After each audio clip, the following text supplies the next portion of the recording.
How can you make your life story your unfair advantage? Joining us to elaborate on that is our special guest, Damon Brown. He's the co-founder of Cuddler. Damon, it's great to have you, brother. Hey, thanks for having me. So you have truly an incredible life story. You were a stay-at-home dad who, in 11 months, built the Cuddler app and exited successfully for an undisclosed, very healthy, wealthy amount, but we'll leave it at that. So your story has truly become, I think, your unfair advantage. How can others turn their life story into their unfair advantage? Totally. I think the first thing is to accept that your story is your unique path. If you're having a difficult time, it helps to look at it as a step along the journey of your redemption. Okay. So, for instance, as you mentioned, I was a stay-at-home dad, still am, but was a stay-at-home dad with a baby when we started Cuddler. Myself and my two co-founders, two of us were very active. And it was me, you know, getting my son to sleep along with my wife, and then getting up at 3:15 in the morning and working from there until sunrise, and that's usually when he would wake up around 6. Wow. And we would do Skype calls in between there because my co-founders were overseas. And it was just a nutty 11 months. Yeah. Like, that's a pretty long time to think about that. Yeah. But to actually see the finish line and to say, I'm going to make something that's worthwhile, imagine me, the pride that I'll be able to share with my son to say, hey, back when you were born, this is what I did. You can do the same thing. Yeah. As well as thinking about the users themselves for Cuddler and saying, what would they want of me? And we have a responsibility. Again, my background is journalism. 19 so, years. 19 years. You're a man at it. Yeah, so for me, it's like, what's the responsibility to the public? And that responsibility went even higher when I became a co-founder, particularly a co-founder of an app this size. That was a new experience for me. So I think it's a matter of looking at it at the finish line, saying, how will this experience make me stronger? How will this differentiate me? Again, the efficiency that I had, I went from a 60-hour work week to, after my son was born, a 15-hour work week. And I did 2 TED Talks, 2 startups. I did the beginning of my, my smaller startup, So Quotable. And then shortly after that, the summer after, that's when Cuddler started. And then as soon as it came out, within a week, it went to #1 on the App Store. Which is amazing. Yeah, which is amazing. And yeah, we weren't expecting that. Even me, you know, for my high hopes.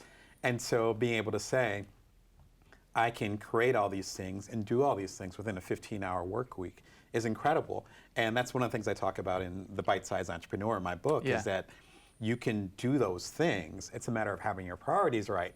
You can do anything, just you have to make sure that your mind's straight. Your life story is truly your unfair advantage only when you decide to give it the meaning that's going to change your life. Yeah, I'm a huge fan of context. So context whatever happens, is everything. you have to create context. And most people let the circumstance define it, like, oh, you spilled wine on the new carpet. Is that good or bad? Instantly, most people's knee-jerk reaction would be, that's bad. Right. Why? It doesn't need to be. It's relative. You get to choose. I agree 100%. And that goes back to what we talk about now with emotional intelligence. So emotional intelligence is not only reacting to other people in an intelligent way that keeps in mind their sensitivities and their ideas, but also whatever happens to you, putting into context. Yeah. So I gave the recent example of someone getting into a car accident, and they could say, oh, I have the worst luck in the world, and then that frames their whole world. And so suddenly something bad happens again, and they're like, yeah, like I said, I got into a car accident. I have bad luck. As opposed to saying, well, I need a new car anyway, I should have been paying attention, I'll try to get more sleep because I need to go and take care of myself, and suddenly that becomes a positive life event. I think what's beautiful about having challenging things happen, I think to use your term, something that's unfair, is that that's immediately relatable. And so when I talk to entrepreneurs and they say they're having a rough time, you know, it's not a matter of me saying, well, my time was rougher, because it's not about that. It's more about me saying, yeah, I get it. I know what it's like to work on 3 hours sleep, and you know, you have a startup that's on the front page of the Wall Street Journal. I know what that feels like. And so it makes you relatable too. We kind of ask for $1 million or whatever our big number is, billion, $billion. We ask for all the time in the world. We ask for perfect relationships. We ask for all this stuff. But if that stuff happened, then we wouldn't really be human, right? Those things that happen, those rough times, so those things we're talking about right now, those are based on challenges that happened. And at the time, you can go and say, this sucks. And sometimes it does. but what you actually get out of it, that's what the strength is. And you're not going to find strength by being lazy or being complacent or just having everything be easy.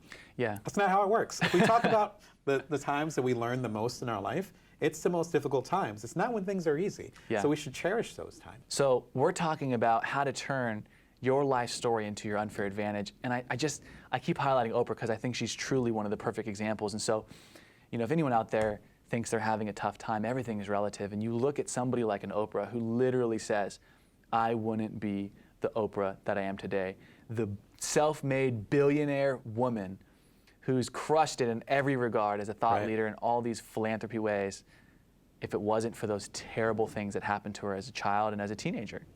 And so literally, if you give yourself the gift of turning your life story into something that's meaningful, something that's going to strengthen you, regardless of what happened to you, I think that's how you create your unfair advantage. Do you agree? Yeah, I agree 100%. Yeah. And I think it's a matter of realizing that you're going through a particular thing for a reason.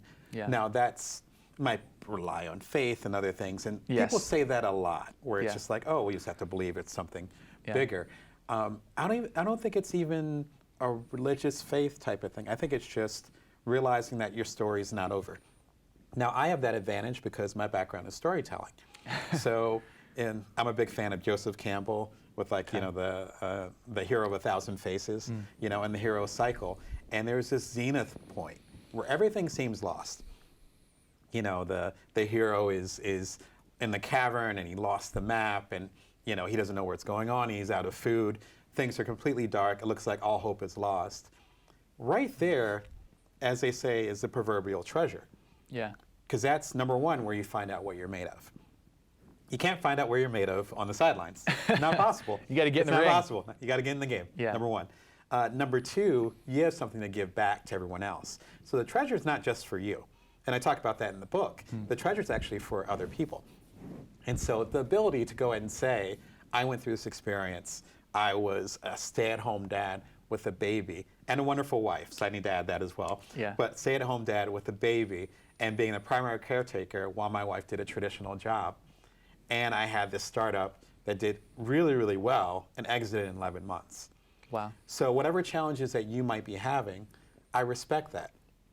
Again, not better, not worse, but I respect it. So when you say you haven't slept in a day, when you say you're having challenges at home because of stuff with your startup, when you say you're trying to juggle 2 startups, you don't know how to do it, I get it. What is something in your book, right, the 21 Ways, that one? Yeah.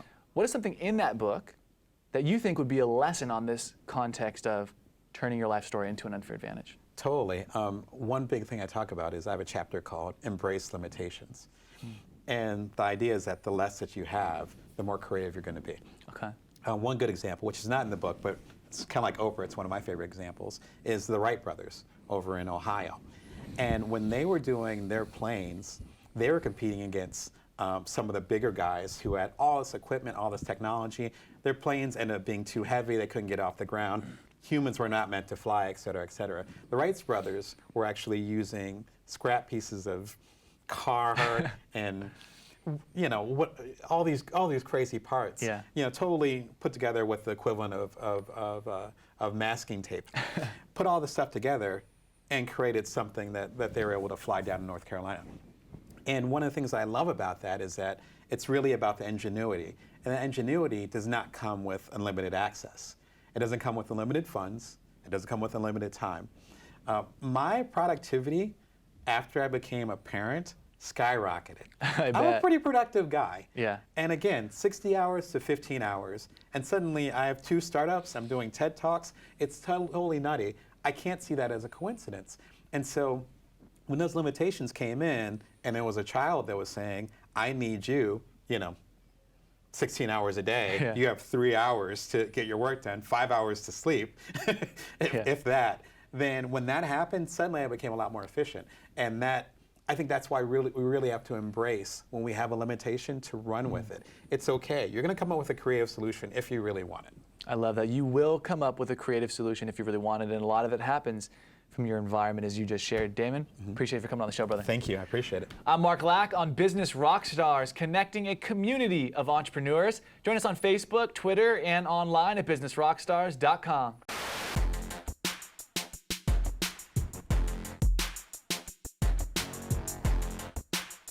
3 things I would think about. Product market fit, finding that very quickly and in a very lean way. Read Eric Ries's startup. The second one would be team. So important. My team is like the backbone of what we're doing. I happen to be a solo female founder. I had to very quickly supplement myself with great people. Third thing would just be fundraising. Know if you need to fundraise, know what type of investors you will fundraise from. I learned this the first go round. Floundering around without real capital for a long time is just no good.